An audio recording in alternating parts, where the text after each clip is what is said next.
We're live?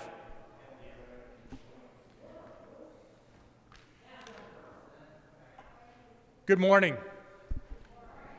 My name is Lane Pluggy. I currently serve as a council president, and I'll be presiding over this annual meeting for 2020.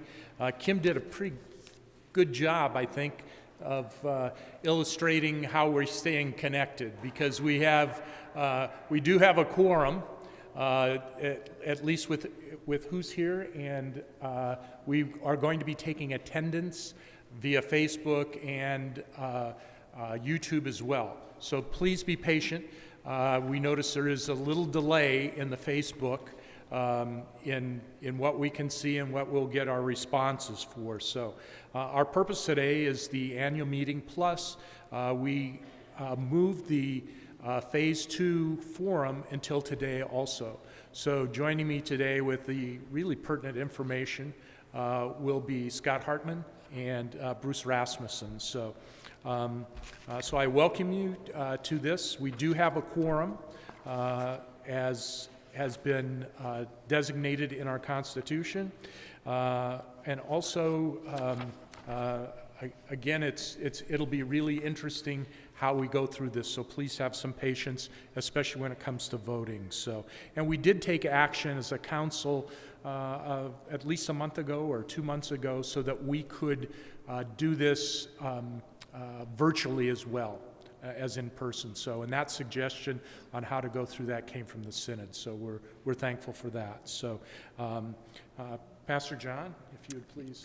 Yeah, if you turn to the inside cover of your annual report, you'll find where we have a litany, and we're going to even, it's kind of interesting, kind of really ties in with my sermon, Build Us Up, Lord, and this is actually in the red hymnal. You don't have that in front of you, but you do have that. Eric, if you could lead us in this hymn, and I guess we're not supposed to technically sing in the pews, but of course those who are in our cyber sanctuary could.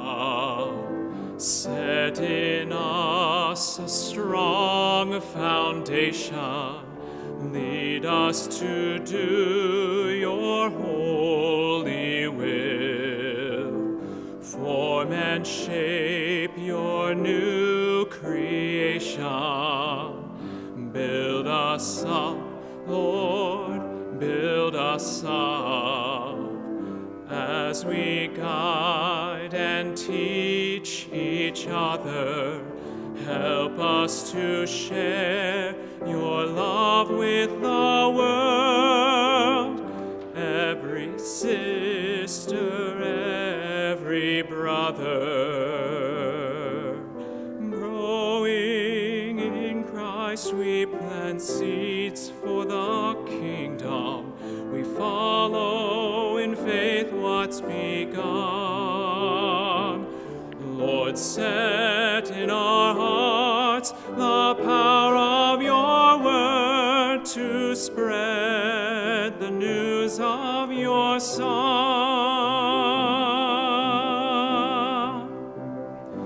Build us up, Lord, build us up.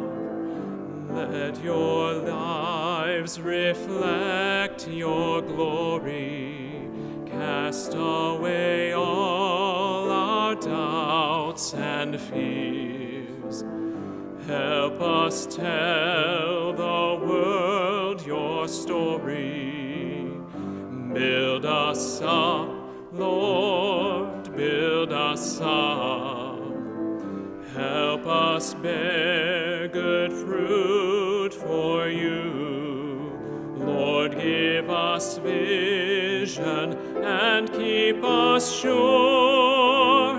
Grant grant us faith that's steadfast and true. Growing in Christ, we plant seeds for the kingdom. We follow in faith what's begun. Lord, set in our hearts the power of your word to spread the news of your Son.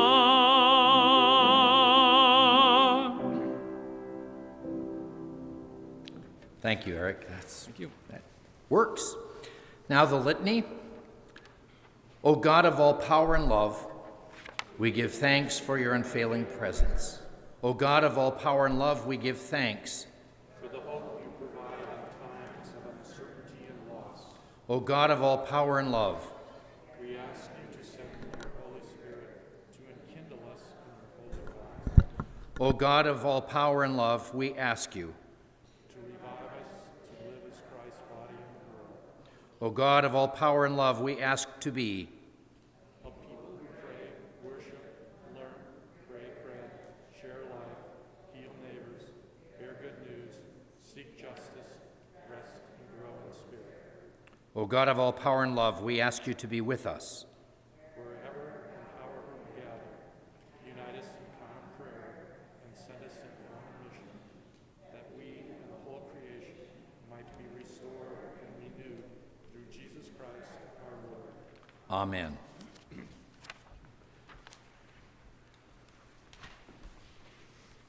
I should have mentioned a little earlier that Deacon, soon-to-be pastor Lisa, is manning the.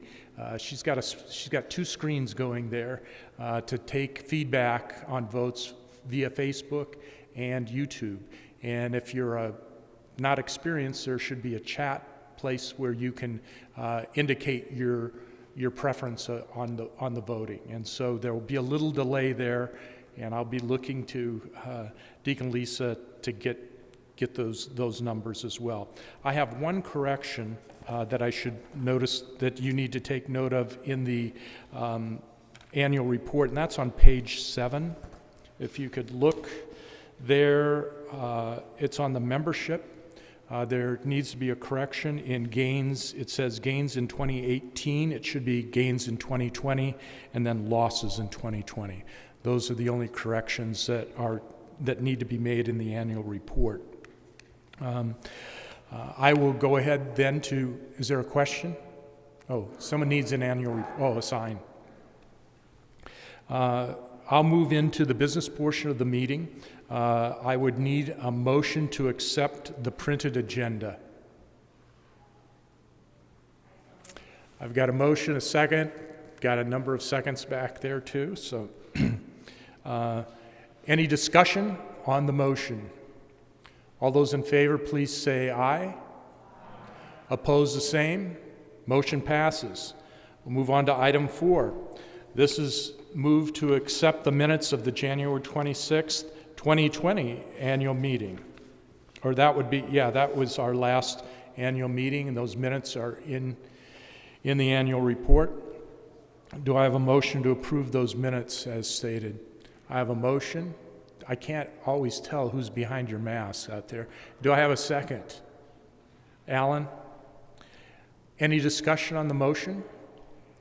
All those in favor, please say aye. Those opposed, the same. I'm going over these motions a little quicker because we can fill in if we have any nays, but I think we'll be okay. Is that Carol? Okay. Alan. Item 5 on our agenda is motion to accept the printed reports, and they are skinnier this year than previous years. Do I have a motion to that effect? Gary? Do I have a second? Edie? Any discussion on this motion? All those in favor of the motion on the floor, please say aye. Opposed, the same. Motion passes. The next item on our agenda is the election of nominees. And on, let's see, what page is that? They are all listed. That's on page 8. And typically we do this as an entire slate. You'll notice that we don't have any candidates yet for the 2021 Western Iowa Synod Assembly. We're assuming that will be online again, and that's 2 days of staring at a computer, so we may have someone that will fill in at a later time on that. But before I take a motion, I would like to mention that we do have one council member, Kyle Gann, who's completed two terms on the council and won't be returning, or he's not eligible to return. So we do thank Kyle for his 8 years. Is that 8 years of? No, 6 years of service. So you can look on page 6 for our slate of officers. Do I have a motion to approve that slate?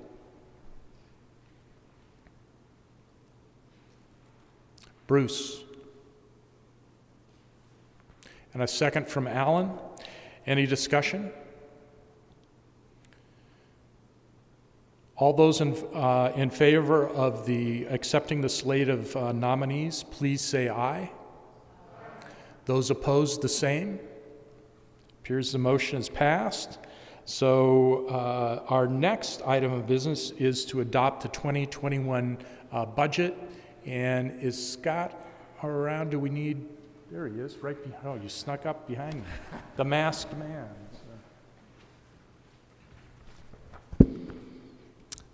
If you would turn to page 17, that's the summary of the fund balances. And then the sheet that you have out. Yep, Mac, great job. The 2020 review, usually start with that. It's exactly the same for those of you who were at the budget forum 2 weeks ago. Be very familiar. Just want to hit some of the highlights. Obviously, with a pandemic year, it was very different than it has been for us, and we were everyone on the council and leadership was wondering how that would affect the finances and how would we do. And I would say we were very blessed. Donations, the offering continued to come in throughout the summers, even when we were not doing any in-person worship. So it was lower than what it has been in the past. We'll cover that in a little bit, but so were some of our expenses since we didn't have in-person worship and some of the expenses that go along with that. So we actually came through 2020 in very good shape. You can see our ending of the year balances there. We did offering income, you can see year to date was about $366,000. That 68,000 below our budget. But the expenses right above that were 44,000 below budget. So realistically, we did use some of our savings, which we budget every year at 20,000 a year. It comes from the Selma Olson income that we used to get for about 20 years. We usually budget 20. We've used about 10. This year we had to use 30. So 10 more than what we had budgeted. So to come through the pandemic with all the issues that go with that, with only really having to use about an additional 10,000 of our savings was a great blessing and very happy how we came through that. So that kind of covers the operating expenses. The building campaign balances, we'll cover that more when I look at the actual budget. But we did end the year, we started the year with $97,000. We made our $222,000 worth of payments. We ended the year with just under $200,000 in there. So the first year of this 3-year campaign was very good. We got in a little over $317,000 last year for the building campaign. So, any questions on 2020? Not, if you flip that sheet over and Matt, go to budget notes. And if you want to go back in your book then to page 13, that'll be the income side of it.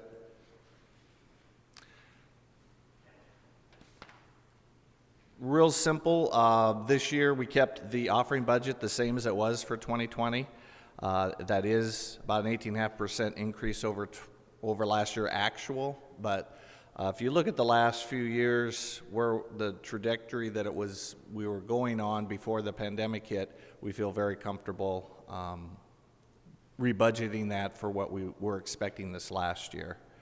You can see the pledges came in fairly good again in a different year, not having that in-person pledge, drop off. We did end up with actually more pledges than we did 2 years ago. So we feel pretty good about that. Obviously, we'll keep an eye on the expenses and as those things are going in. But if we look at the two things we generally look at, how things have been going as far as how much income we've been getting in through offering and the pledges, we feel comfortable going back to where we thought we were going to be last year.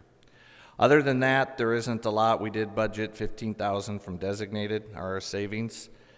And then we have the raises for the pastor. The big thing this year will be Deacon Lisa becoming Pastor Lisa. So we don't know what that package will exactly look like, but we did put a figure in there for that. So overall, you can see we kept the expenses about exactly the same year over year, again, with some of the uncertainty of what we've got as we transition back to hopefully normalcy. So any questions on the operating budget? If not, if you go quickly to page 16 in your booklet, then that'll be the building loan report or budget, and we'll cover this more when we get into the phase 2 campaign. But as you can see from where we're at, if you go back to our original loan balance in 2012, it was $2.347 million. By the end of this year, we were down to $674,000 at the end of 2020. And we had just under, as I said earlier, $200,000 in the building fund balances. So right there in the middle, you can see the principal payments. We have paid down about $1.7 million on that original loan. And I know Mac's getting that up there. I didn't give him time to transition in between there, but so obviously, great blessings as far as how we've been able to pay that down. We paid it down pretty aggressively. Talked to our loan person this last week, and he said, yeah, you guys have done a great job with that. If we look at going forward next year, if we do our continued payments of the $18,560 a month for $222,000 a year, we would end this year on that original loan balance under $500,000 down to $478,000. Our actual payments, as you can see in there, if we just paid what the loan required, is about $14,600 a month. So we're paying almost an extra $50,000 a year in principal payments on that. And trying to get that paid down as quickly as we can right now, that's projected payoff would be in May of 2024. Any questions on the building report? If not, I would entertain a motion to approve the 2021 operating and building budgets. Marlis motioned. Do we have a second? Alan, second. Any further discussion? All those in favor say aye. Aye. Opposed? Motion carries. Thank you.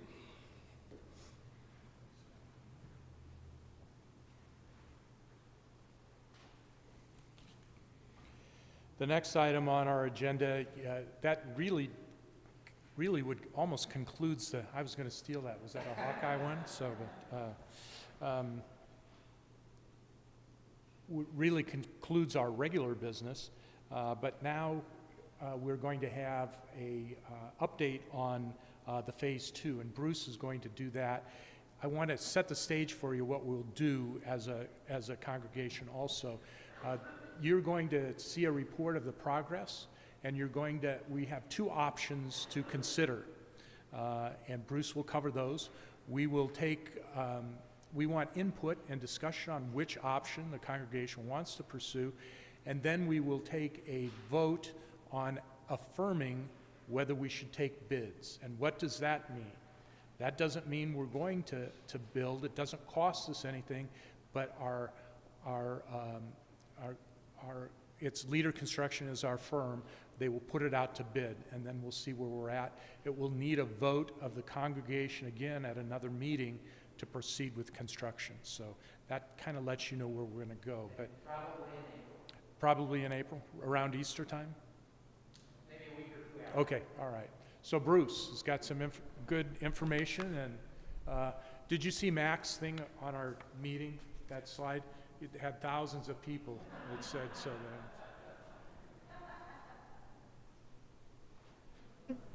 We've got someone online here just mentioning that the volume might need to be a little bit higher. If the volume could be turned up a little bit, Mac? On the lectern, yes. Thank you. Just a minute, I forgot the pointer.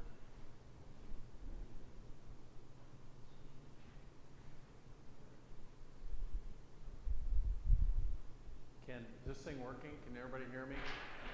Microphone on. Is the microphone on here? Just want to make sure it's on. Is it working? Maybe, maybe not. There it is. Okay, great. Okay. We'll have, I guess, some introduction of a little bit about what the building committee's been doing, and first and foremost, I want to thank all the people that have been on the building committee. It's been a real challenge, as you can probably imagine, with COVID, trying to get everybody together and get things done, and trying to get some decisions made, and probably a little lack of communication because of that. But we're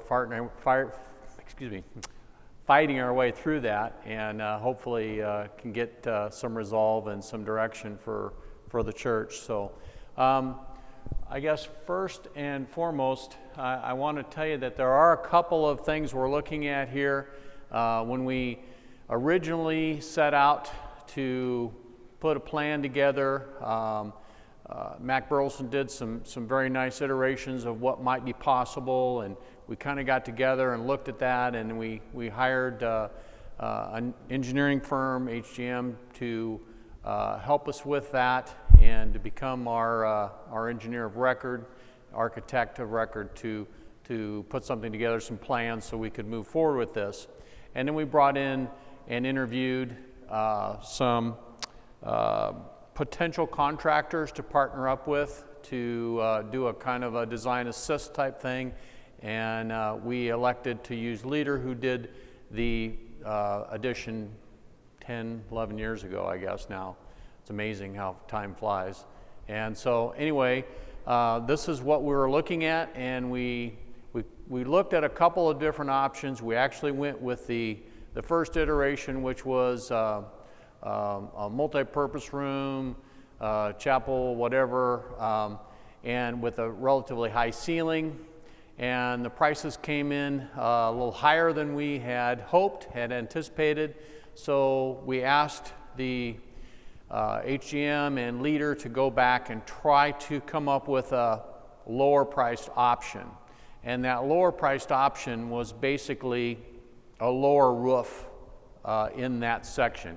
And some other changes we made too. We had to make some changes on the heat and air conditioning and some of the finish work and some of the other things that were adding to the cost of what we had originally thought it was going to run.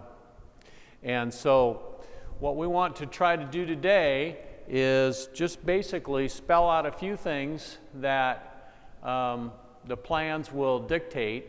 And if we'll take a look here, this is the room that's in question, and that is the multi-purpose room, which can also be used as a chapel, some possibly music activities. However, the music room is basically here, but it might be used for high school activities or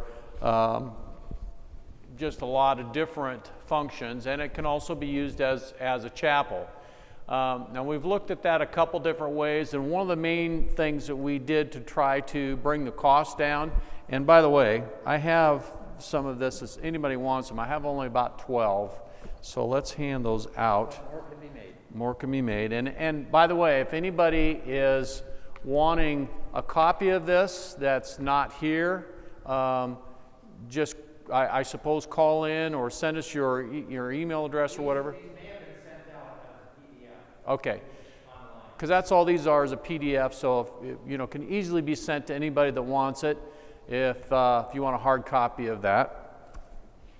We also have an actual set of 90% drawings, and they did a 90% drawing of the thing from HGM, which, you know, may or may not be changed depending on the direction that we take this thing.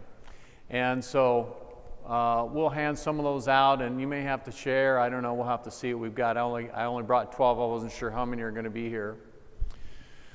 So these are some of the design options. Now we have a lower cost option and a higher cost option.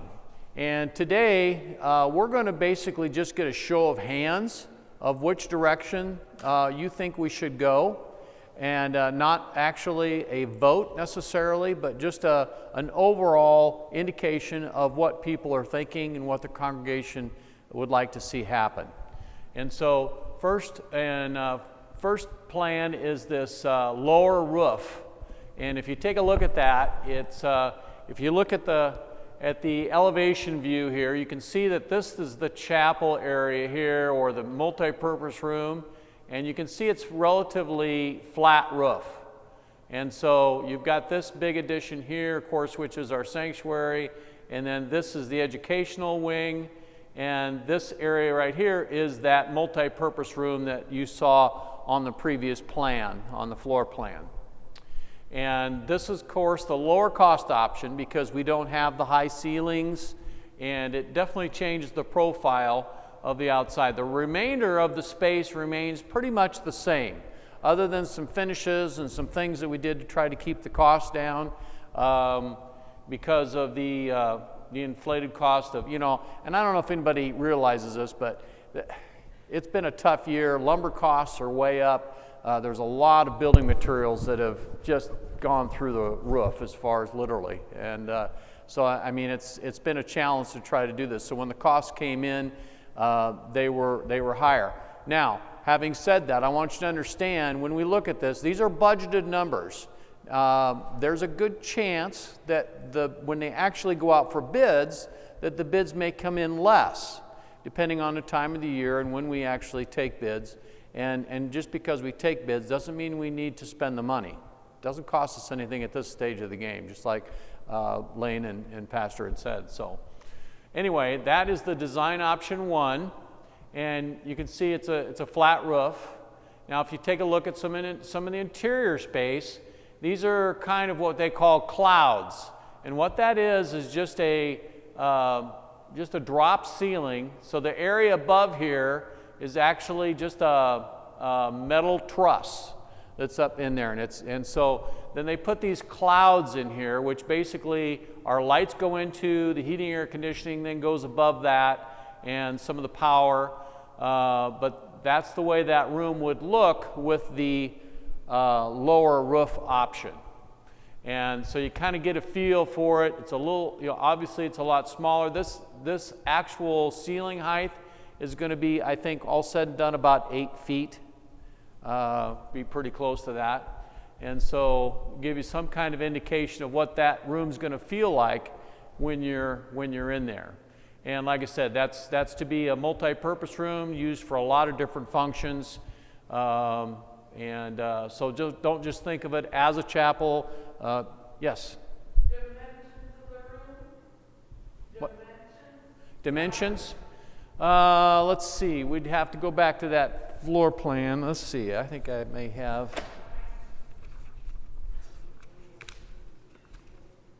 It's supposed to hold about 65, 68 people. Yeah, I don't know if I actually have that. I don't know, Mac, how much can you blow that up? We can take a look at the dimensions. Yeah, the multi-purpose room. I think it says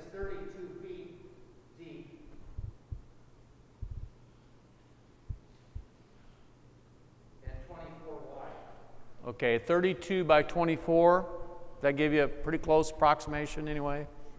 Give or take a few inches. So, okay. But anyway, as we were saying, this is the area we're talking about that would then have the lower roof. The rest of these areas all pretty much remain the same. There's been some door changes, some elimination of some doors, some window changes, some other things, all in the best interest of trying to cut some of that cost off that we felt wouldn't really change the use of the space. So Mac, let's go back. Any other questions while we have this plan up here?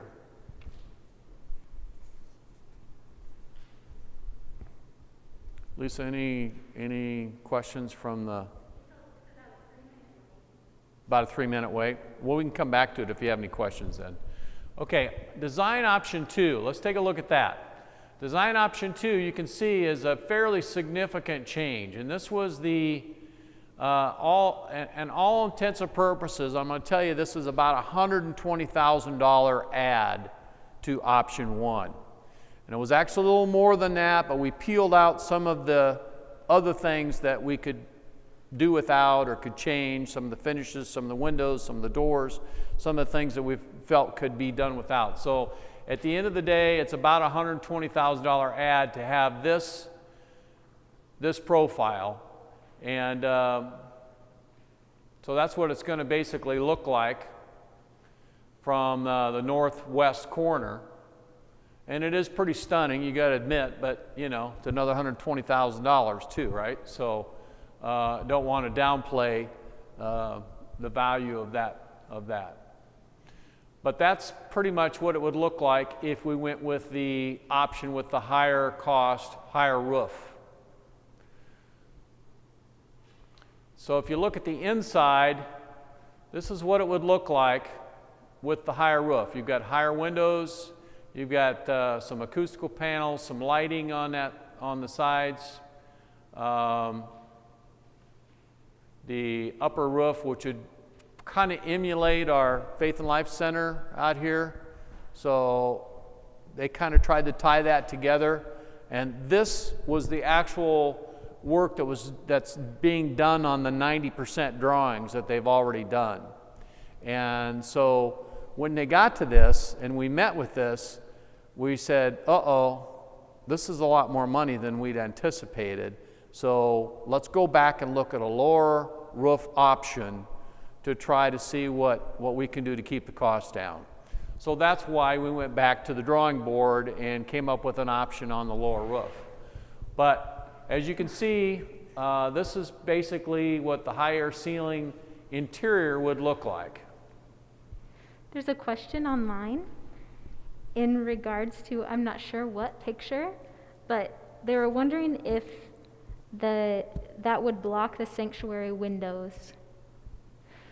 I'm wondering if it would, they were wondering, I'm guessing, if it would block these windows here? No, it's far enough away that Okay. that wouldn't be a problem. Yeah. Okay, Mac, you want to roll on? There's a slide that shows a comparison. Okay, well, this is the lower roof option again, and this is the higher roof option. So you can see the two side by side. This is the lower area. This is the higher area. This is what the two insides would look like. Obviously, a pretty dramatic difference, and they're showing here a cost difference of $119,000. What does that say? 107. 119, 107 is what the difference is to have this view inside versus this. Now keep in mind, the rest of the space pretty much remains the same. They're not making any changes. This was the big ticket item to try to reduce that cost, to knock $120,000 off that original budget. You know, we originally thought we were going to try to be in that $1.2 million range. Actually started out to be $1 million. We realized that wasn't going to cut it. We weren't going to get this done for $1 million. It went to the $1.2 million.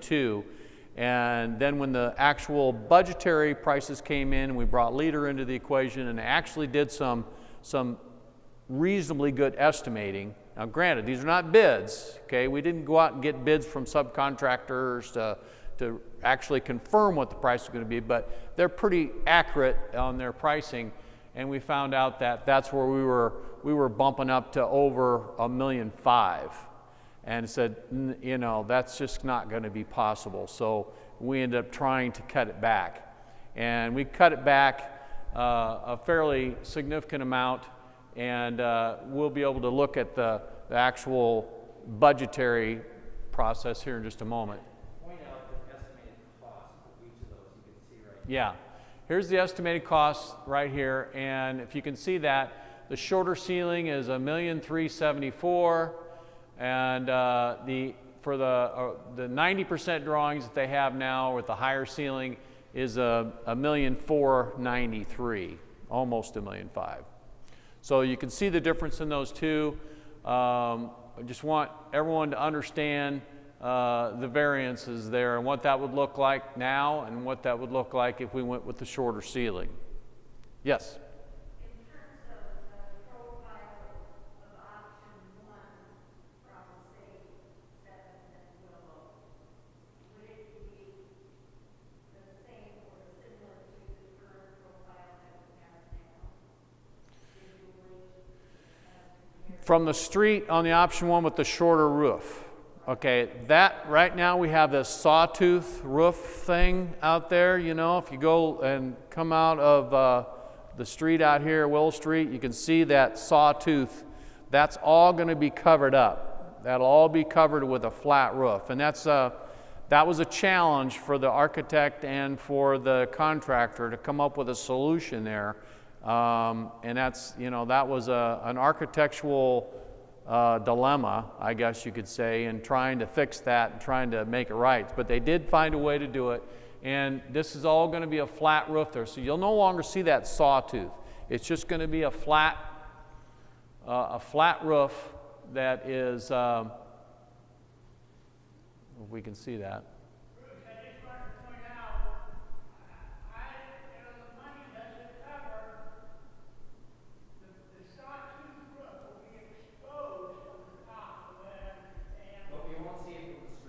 Yeah, Max, right? Yeah. Yeah, you can see that.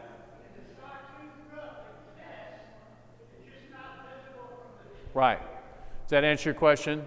So it won't be visible. Yeah. And then another question, with ongoing expenses with that higher roof, will that be a kind of ongoing, more expensive maintenance in terms of Maintenance and cost to sustain the higher roof would be no more than the lower roof. There's not any differences on that. Yeah.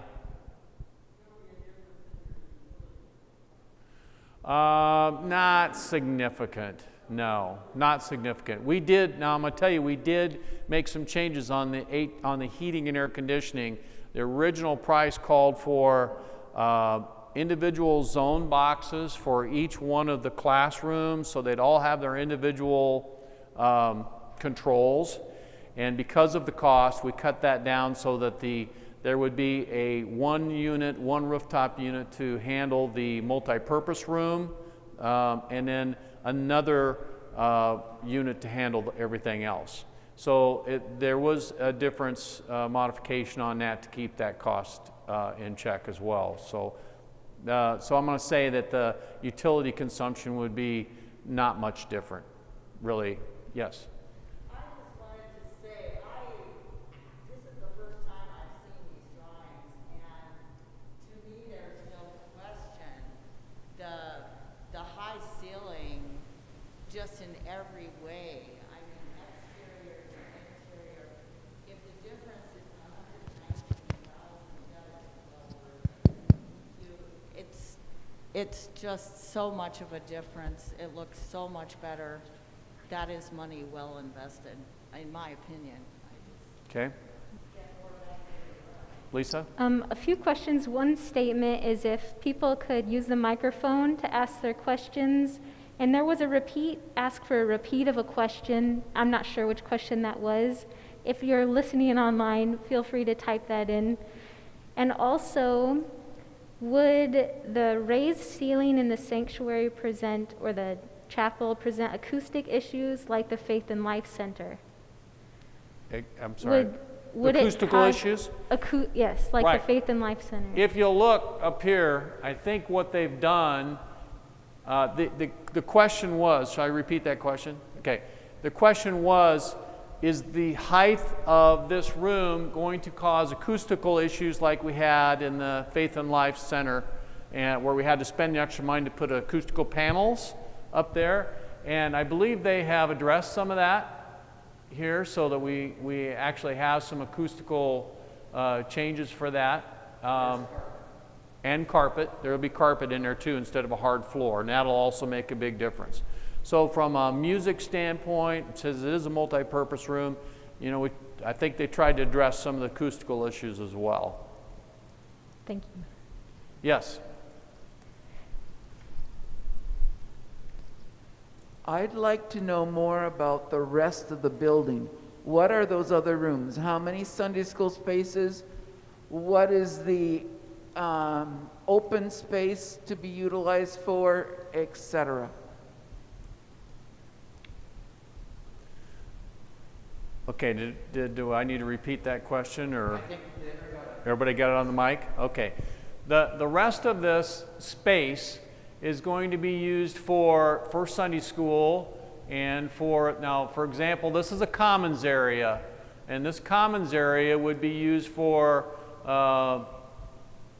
multi-grade functions where everybody gets together for various things, possibly middle school, junior high type activities, and you can also have individual Sunday school functions in here. And then you have 1, 2, 3 classrooms here, as well as potentially these 2, and then rifle down a little bit. And then we have these classrooms here.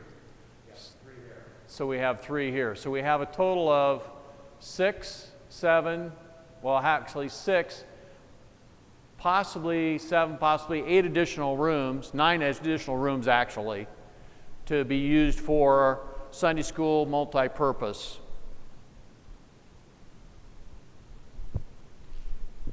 Yes.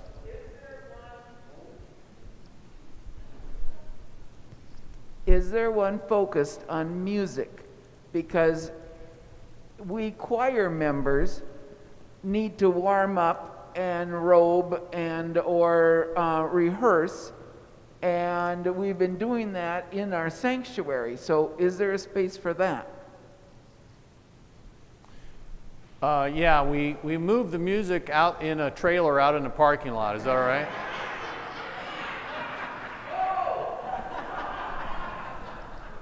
No.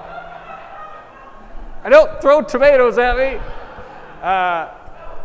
No, this room here, like I said, the reason why we made this multi-purpose, because there could potentially be some music functions in this space. This room is pretty much going to be dedicated to music, but keep in mind, all this is going to be possibly up for change and discussion, but we wanted to make sure the music department had a fairly significant amount of space.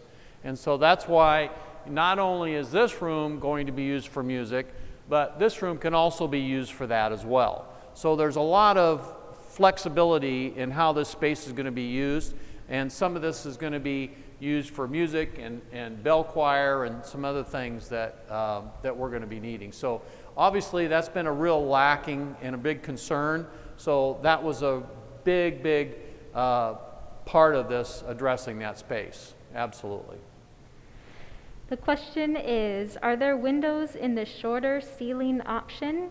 It seems so dark, it kind of looks like a basement room. Okay, good point. The question was, is there any windows in the shorter option? It kind of looks like a basement, and it kind of does, you're right. But there are windows in there. There are some windows here in front, but all the rest of the windows have been removed because of the height. And so we have we don't have any other windows in there, and so that's a bit of a problem, but it is what it is. And when we're trying to cut cost without changing the function ability of that, then that was the price we kind of had to pay to reduce that cost. So.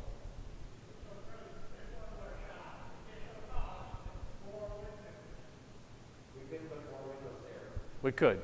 Yeah, we could put more windows, like Max said. More windows could be added if we needed to, especially on this side, because this side we're adjacent to classroom space. But on this side, we could actually put more windows on would be the east side.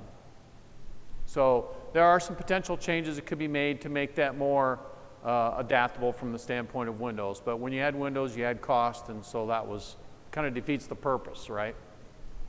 So, so let's go up. Any other questions before we move? Yes. This is something I just don't know. Is there a problem with that large of a flat roof with no grade to it? Okay, the question was, is there a problem with drainage, roof drainage, because of the flat roof on that?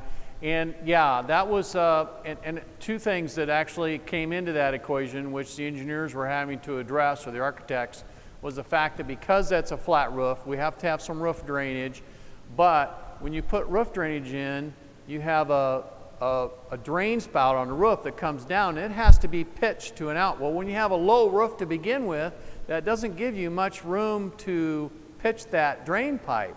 And so it was a challenge for them to try to get this to drain to the outside and then down into the sewer line, the rain sewer or whatever, drainage line, so that they could make that work. And I think they have a plan in place, but it's not the best scenario because of that, absolutely. Anytime you have a flat roof, roof drainage is always an issue.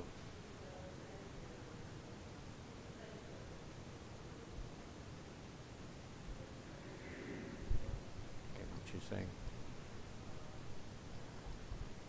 The sanctuary roof is sloped, so that would be draining onto your flat roof also, correct? Yeah. And there's roof drains. I mean, there would be drainage there.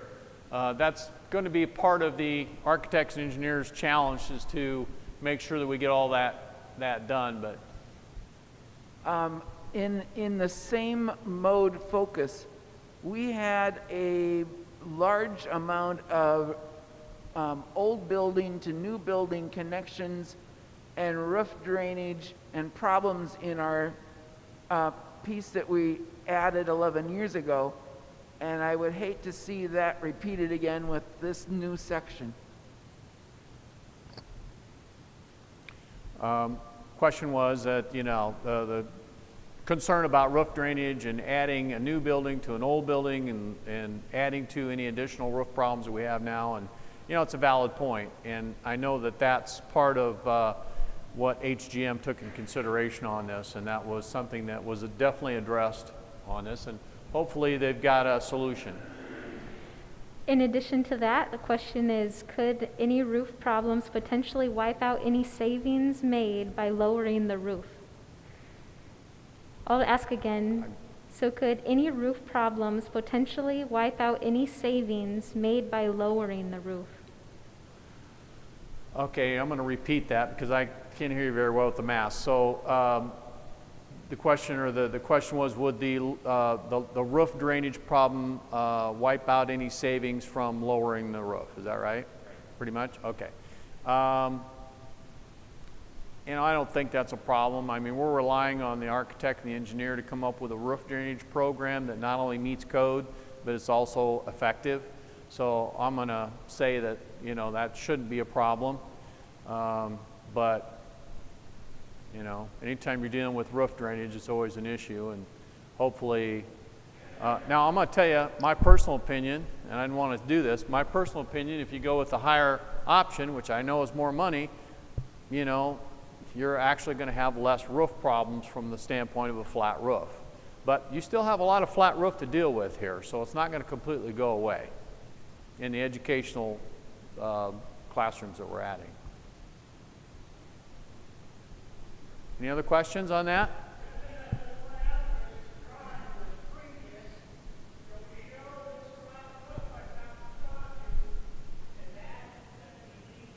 Yeah.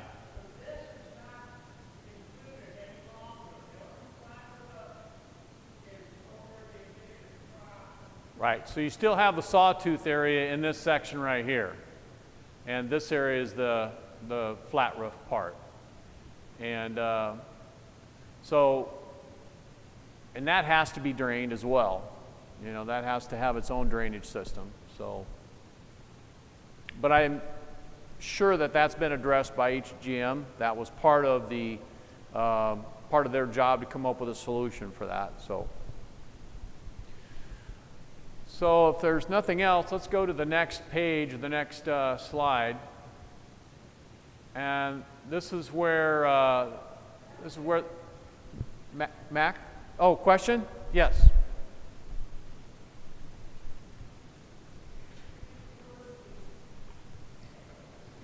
I just wanted to put my 2 cents in. It seems like we've got a first-class facility here. And I think from the aesthetics view of this facility, from the street value, looking at the place, we're going to be here for a long, long time. I think, in my opinion, that if we can squeeze out 119,000 more, it'd be well worth it for the view of the high ceiling. Okay. Thank you, Roy. So let's finish this last slide, and then we're going to get a show of hands, basically, to try to determine which direction you want the building committee to go with this. Do you want us to continue to pursue the lower roof option, or do you want us to move forward with the higher roof option? And then I think Lane's going to get together, and we're going to have an affirmation or a bid as to whether we should go forward and actually take bids on this. Lisa? Just a statement is online. I know it's more expensive, but if we go with the lower ceiling, I think we'll regret it in the future. Okay. Did everybody hear that? Okay, it said that, she says, I know it's, there was some comments from the streaming participants that I know it's a lower cost to go with the low roof, but we're going to regret it down the road if we go that route. So that was comments from the computer. Okay, so Scott, you want to go through this? You're a lot better at this than I am, so. I was going to watch. Yeah. So as we talked earlier, where our current loan is at 674, and estimated basically halfway through the year with our current payments, we'd have about $577,000 left on that loan. So depending on how much we had to finance, then would depend on what our new loan would be. Would it make sense to do that? Well, currently it does, because the new rate is at 4.375, so it's even lower than where we're at now. So as we see it right now, we would combine our current loan with the new construction. So what this page kind of shows is a breakdown of the payments compared over time with the lower ceiling option, where we would owe 1.95 with the higher at 2.07. So you can see the monthly payment doesn't change dramatically. It's at $14.8 to $15.7. Again, we've been paying over $18,000 a month for the last 10 years. Those are both projected payoffs in 15 years. We would look at it hopefully a lot sooner than that. But that gives you an idea what our new loan would look like, what the difference would be from the two options. And what that really looks like, Mac, if you want to go to that page with the financing. And you guys have this in your in your pews there, it's the sheet, it says building loan budget with new construction. If you turn it over to the side that says financing,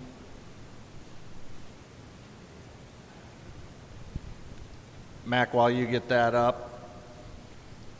I have Scott, a question on the 15-year payoff. Is that based on the 15,000 or on the 18,000? That is based on, that's amortization on our actual payment. On our actual payment? Right. Okay. Yeah.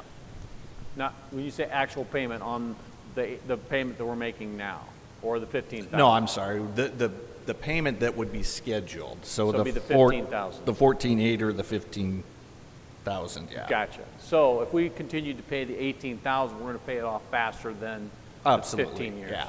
Okay. Yeah, I do not see any case where this is gonna be that long.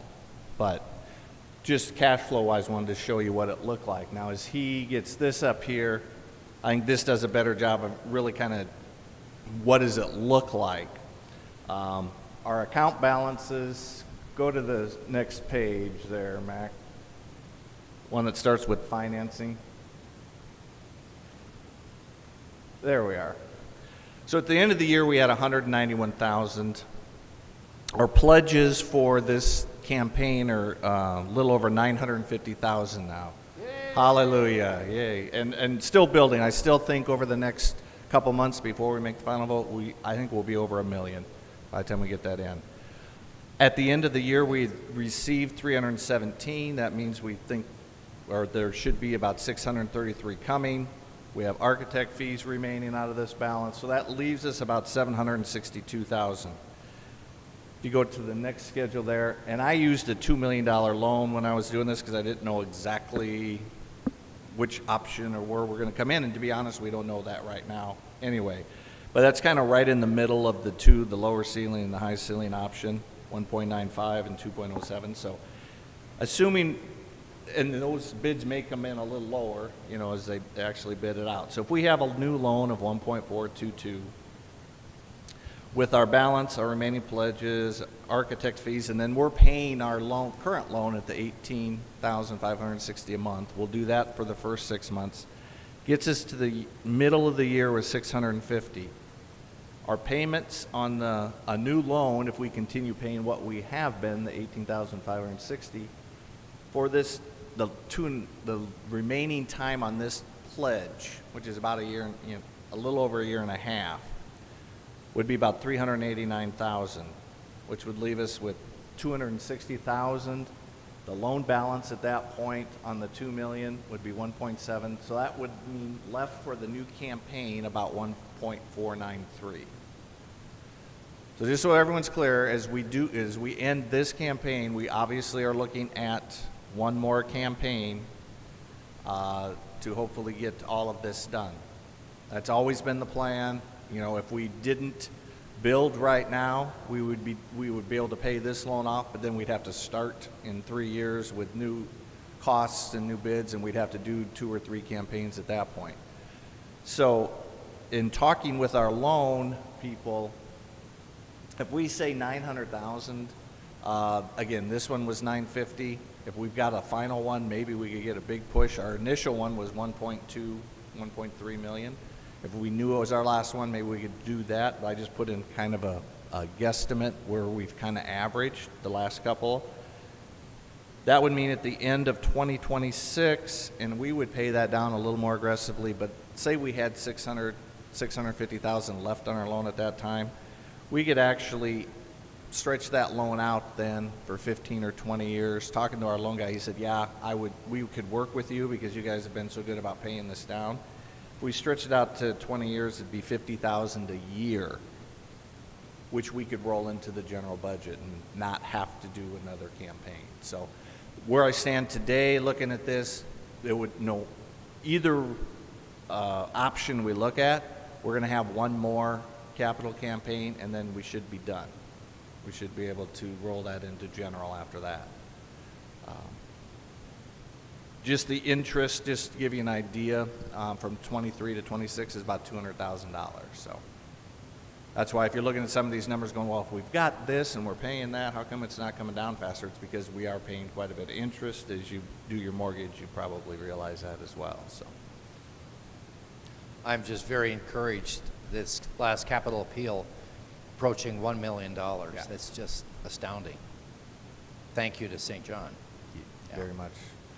So yeah, I think to put it, and I'll get to your question, in perspective, the difference, I think I feel the same as I've heard a few of the comments out there, that we put in, you know, $5.5, $6 million after this into this facility. It's beautiful, and I'd rather not try to save $100,000 out of this project because there's such a difference in the aesthetic appeal, I think, and the way that room would be used, I think, going forward. So,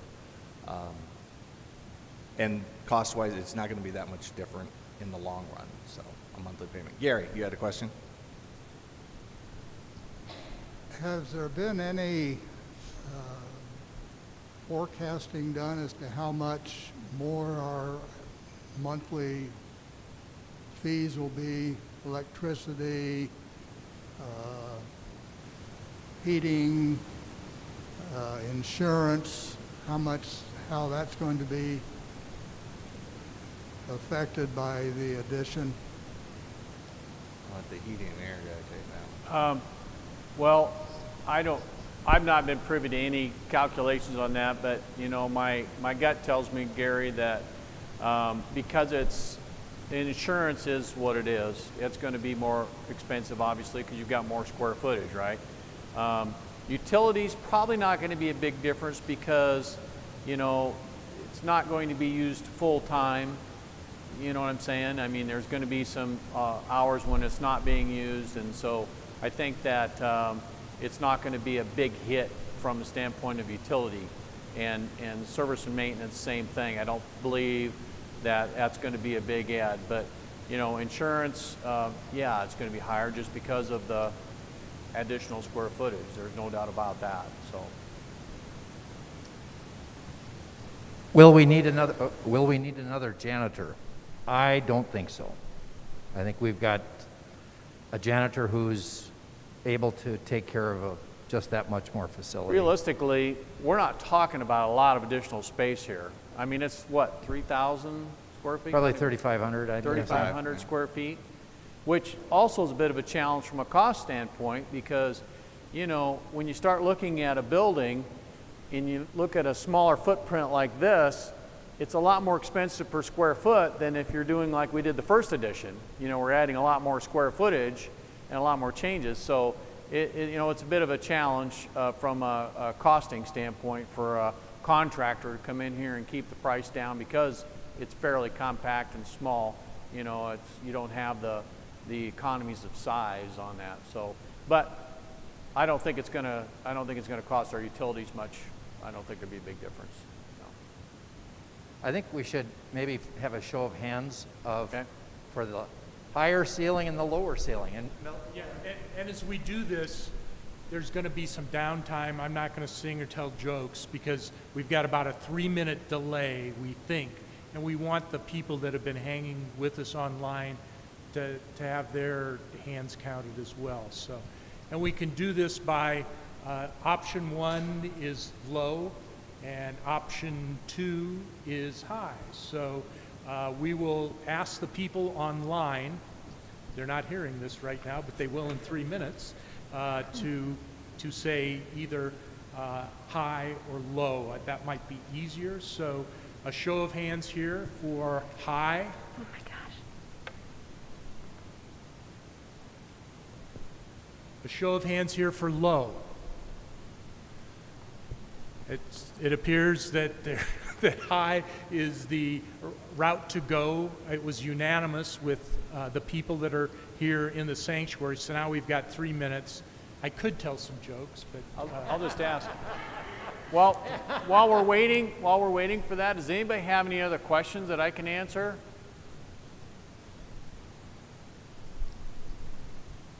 It's maybe not necessarily a question, but more of just a thought that The original plan was the high ceilings, obviously, because it's very nice and it's very clear that that is, the better picture. But I think it speaks volumes to Bruce and the building committee in the effort that they made to try to stay wherever we needed to be. And so when the architects came back with, well, here's how you can reduce that number, when they first got that initial of, oh wow, that's closer to 1.5 million, which is higher than we expected. Their solution was the lower roof. Then they presented it to us, which is fantastic, instead of saying, oh, they're going to hate that, the congregation won't like that, or we'll just go with the high roof and we'll just pay more. But I think we as a congregation can appreciate the fact that you brought that to us and allowed us to see that, to make that, that vote, and allow us to say we're willing to spend that extra, knowing that that was, more than you guys had anticipated. So I think we can, sit here and feel good about the fact that, things aren't happening behind closed doors, when you're talking, honestly, not that much with a monthly payment, and everything. So I think from all of us too, it's like a sigh of relief that there's been a lot of effort and work on from the building committee, and we can appreciate that, and for you to bring that to us. So, and for me personally, obviously the high ceilings are fantastic and it looks great, so let's do it. I can say as a confirmation teacher, I'm really pleased to see some classrooms in there too, so. Just wondering if the new space, and particularly the chapel, would be available for rent, and if there'd be potentially any income as a result of that space being used by others? I would imagine. And we have different groups that come in, and we do have a building use policy with expenses for those groups and that. But yes. Carol, some of the thought process on that too was the way this was designed. It was designed kind of so that you could come in from the outside, and for people that did want to rent that space without having to go through, the church and the sanctuary and stuff. So I believe it's kind of set up so that is a possibility in the future if everyone elected to do that. So that was kind of taken into consideration on that. I have a comment. I know that Scott crosses the T's and dots the I's for the finances, but that doesn't cover like Carol Murray and Joey Kaltenborn and some of the other people that leave money. This is not a young congregation. So I think sometimes we push the budget too hard when if you want a high ceiling, let's go for it. Thank you. Lisa's doing a count now. They're starting to roll in. I've got my clock rolling. We're almost at about 3 minutes now. So I will tell you that, and Pastor made it very well known that transparency was going to be very important, so that everybody know what's going on, and so that's why the extra effort was made by Leader, our contractor of choice, and the HGM, so that we could try to come up with some options that would be available, because everybody's got a piece of this thing, and we want to make sure everybody's comfortable with that decision. So and this was why we did not have our meeting last week, was because just before that we figured out that it's going to be 1.56 million. And we thought we got to have some other ideas and options just to present to the congregation, and hence we put it back by a week. So we met last Wednesday with them, and we came up with what we have for today. Lisa. A few questions online. Will there be additional bathrooms? Yes. Yes, okay. And The question, will there be additional bathrooms? And the answer is yes. yeah, new restrooms is built in here, so you've got additional space for restrooms, both men's and women's. And then the other question is the multi-purpose room. I guess, I'm not sure how to interpret this question, but if, let me ask for a Okay. She's texting back, or chatting back, so. I always ask when I'm doing business now, where am I, whose living room am I chatting with, the employee, and where are you at? So 'cause they're not in an office anywhere, so. I met some wonderful people that way. Eric?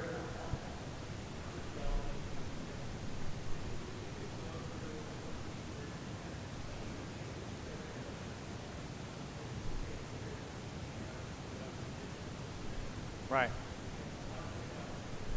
Okay. We can do that. The comment was, can we go through some of the changes to the existing building besides the new addition, or would be integrated with the new addition? And I think we can point that out with this area here, which is the cattle chute, as a lot of people fondly call it. As you come down the hallway, the coat racks will probably be removed, and we have another area for coats over here. So nobody's going to catch their arm or whatever on the old coat racks. That'll all be moved into a new room adjacent to that. Let's see, what else do we have there?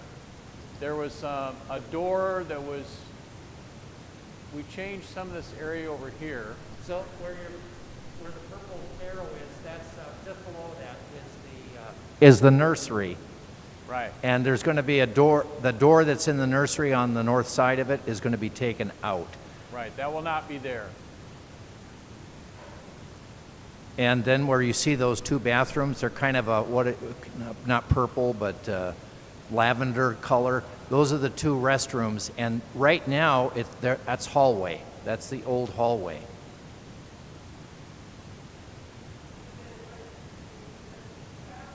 No. No, they're separate. The question was, do the new bathrooms link to the old bathrooms? And the answer is no. So those, and if you notice, those are family restrooms. So there would be both unisex, I guess, and then they would also have probably handicap accessible and so on and so forth. The other change, if we go back to this, let's see, Matt, can you go to the left a little bit?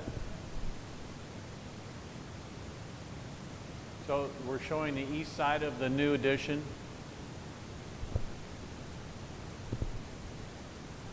Okay, this area here, this door, well, there's a door right here now that that'll stay in place. There's going to be a door there, but that's an outside door now, and that'll go into the space. So if you're in the music room and getting prepped for church or whatever, you can come right out into the narthex. And then this door, I don't know if that's... They'll have to cut that out from that's going to be... So if you're coming down the hallway here, you'll be looking at those sets of doors right there. Right. And then the current doors that go to the outside, those will go into the music room. Correct. Yeah. Does that help? 2 questions from online. Are the plans going to be emailed out? And will there be changing tables in the restrooms?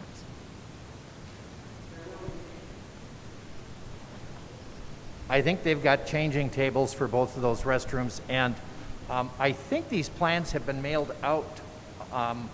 Did they come out online? And if not, we will get them out. So we'll make sure of that. But there were, I know one of the mailings that went out this morning through email, that there were some PDFs, and I think that it's in one of them, but I couldn't tell you for sure. But if not, we'll get those out. I can give results now. Some people have not voted. We don't know if they're all online now, but it should not make a difference in the show of hands. We had about 22 for the high and 3 for the low, and there were, I think, 28, 29 here. So, and there may be only a 20-some left online. So the high option 2 is the option we'll go with. Okay. Now, we've got one more vote to do, Yes. and that's the affirmation to proceed with bids. And the bids, again, there's no commitment from us. We'll have that vote in April to proceed after we have that information. So this, I need a motion to affirm St. John Building Committee to proceed with the bidding process for Phase 2 for the building expansion. Do I have such a motion? Becky? And a second? Gary? Any discussion? Seeing none here, all those in favor, please say aye. Aye. Those opposed, the same. That motion carries, although we're going to have to wait for a while. So, John, I don't know if you want to close and let people go here, and we'll hang in here with the online people, or... Yeah, that would be fine, and Okay. then I'll have Deacon Lisa give the final devotion, but I got a text message from Heather Thompson, who so graciously sends out these emails every Sunday morning, and she said that no plans were emailed this morning, but she said if you get me the PDFs, I will send them out. So within the next day or two, we will get those to everybody so that they can see those. You know, I think I might have set a record for presiding over the longest annual meeting now. At least for the last few years. Yeah, okay. We'll put that in the record. I want to thank you for hanging in there today, and thank everyone for this past year, a difficult year. I long for the time when I can hear someone start a meeting by saying, oh, this is such a difficult time, we're struggling, so I'm tired of that. So I'm ready to get back to the community. Our life is what it is, and we can make it better every day, and I thank you for your attendance here today, Bruce and Scott, for your work on this, and we will wait then for the other affirmation, but we've done it here, so we've got a closing prayer. She's got double duty. She's counting affirmation votes, and at least those don't go away, do they?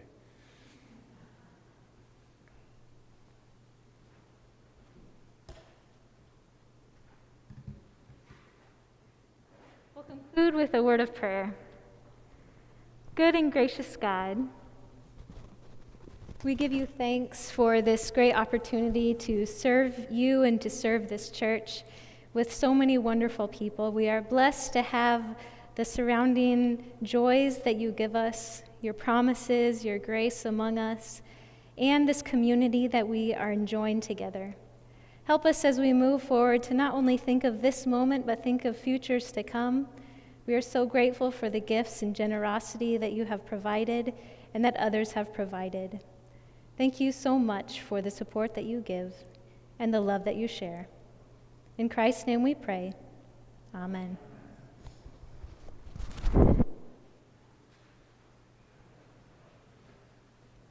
Our annual meeting is adjourned.